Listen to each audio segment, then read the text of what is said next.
Tak, teď už jsme složili motor, tak už tak trošku běžíme.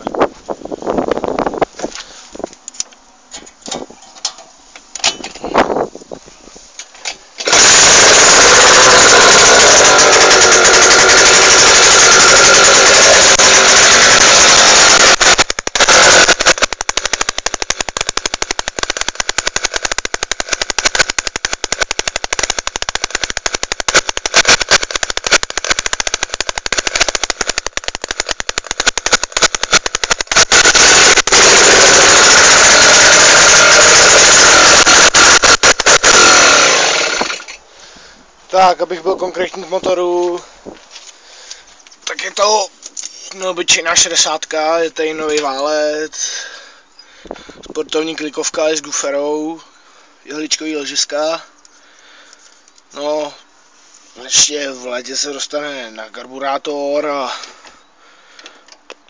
bude to paráda.